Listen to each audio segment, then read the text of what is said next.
समस्या दुखी है। परेशानी ना चाहकर भी हमारे जीवन में आती रहती है और कई बार तो हमारी समस्या इतनी बड़ी होती है कि उस वक्त हमें ये समझ नहीं आता कि उनसे खुद को कैसे दूर किया जाए। वैसे तो किसी समस्या से बाहर निकलने का सबसे अच्छा तरीका है उस समस्या का समाधान। किसी भी समस्या से अगर आपको हमेशा के लिए छुटकारा पाना है तो उसका समाधान करना ही सबसे अच्छा तरीका है। लेकिन मुश्किल या समस्या के समय सबसे मुश्किल काम यही होता है कि उस समस्या का समाधान आखिर ढूंढे कैसे। किसी ने क्या खूब कहा है, तकदीर के लिखे पर कभी ना किया करे तू इतना अक्लमंद नहीं जो खुदा के इरादे समझ सके। ये कहानी है कि नांसी अफ्रीका का एक विद्वान था और अपने गांव में वो सबसे ज्यादा बुद्धिमान व्यक्ति था। इस गांव के सभी लोग अपनी परेशानियों को हल करने या उसका सलूशन मांगने उसी के पास आया करते थे। बुद्धिमान होने के साथ साथ नसीब बहुत घमंडी भी था। उसे अपनी बुद्धिमानी पर घमंड तो था, लेकिन उसे इस बात का दुख भी था कि उसका बेटा बहुत ही बेवकूफ है। एक दिन नांसी किसी बात को लेकर गांव वालों से नाराज हो गया और उसने फैसला किया कि अब वो गांव वालों की मदद नहीं करेगा और वो अपना सारा ज्ञान हमेशा के लिए कहीं छुपा देगा ताकि उस गांव में कोई और ज्ञानी ना बन सके। उसने अपना सारा ज्ञान बटोरना शुरू कर दिया हो। जब उसे लगा कि उसने सारा ज्ञान बटोर लिया है तो उसने उस ज्ञान को मिट्टी के एक गड्ढे में अच्छे से बंद कर दिया। अब वो ज्ञान से भरे उस मटके को ऐसी जगह में छुपाने चला गया जहां से वह ज्ञान कभी किसी को ना मिल सके। नांसी वो मटका लिखा जंगल की तरफ चला गया, लेकिन उसके बेवकूफ बेटे ने उसे मटका लेकर जाते हुए देख लिया। उसने अपने पिता का पीछा किया। जंगल में बहुत दूर पहुंचकर एक ऊंचे पेड़ के पास रुक गया। उसने मटका अपनी छाती पर लटकाया और उस बड़े से पेड़ पर चढ़ने की कोशिश करने लगा, पर सामने मटका टांगा होने के कारण वो पेड़ को पकड़ ही नहीं पा रहा था। उसने कई बार कोशिश की, पर हर बार असफलता ही हाथ लगी। कुछ देर तक बेटा पिता को देखते रहा।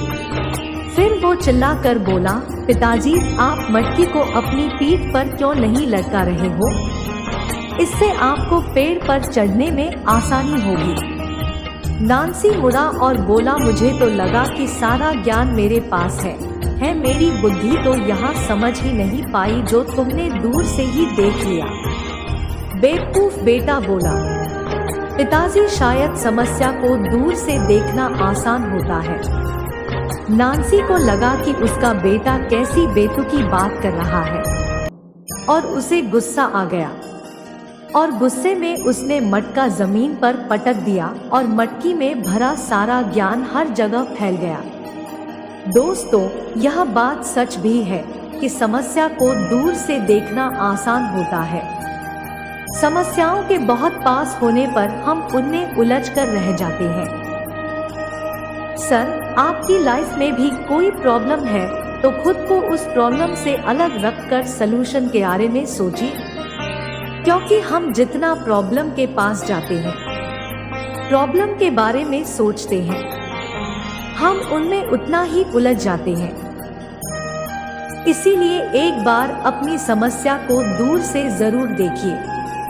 आपकी लाइफ में चाहे कितनी भी बड़ी प्रॉब्लम क्यों ना आ जाए, अगर आप उस प्रॉब्लम से खुद को अलग करके सोचेंगे तो आपको कोई ना कोई समाधान जरूर मिलेगा।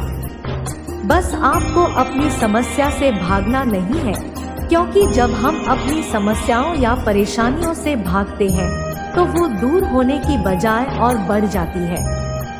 समस्याओं से भागना उनसे बचने का तरीका नहीं है। आप चाहे कहीं भी चले जाएं, अगर आपकी परेशानियों का कोई इलाज नहीं करेगा तो परेशानियां लौटकर आपके पास ही आ जाएगी। इसीलिए उनसे भागे ना, चाहे तो लोगों से बात करें, दूसरों की राय ली। किसी ना किसी के पास कोई ना कोई उपाय मिल ही जाएगा, क्योंकि हमारे साथ होने वाली परेशानियां, कई लोग हैं जो हमारे जैसे कई परेशानियों से खुद को बाहर निकाल चुके हैं। स्वयं को कुछ समझ ना आए तो दूसरों की मदद ले, और हमेशा याद रखना, समस्याओं से भागना उसका समाधान नहीं होता। लोगों की बातों पर परेशान मत होना, लोग तो कुछ भी बोलकर निकल जाते हैं। याद रखना, जब हालात बदल जाते हैं तो लोगों के बोल बदल जाते हैं। टूटा हुआ भरोसा और बीता हुआ वक्त जिंदगी में कभी लौटकर नहीं आता।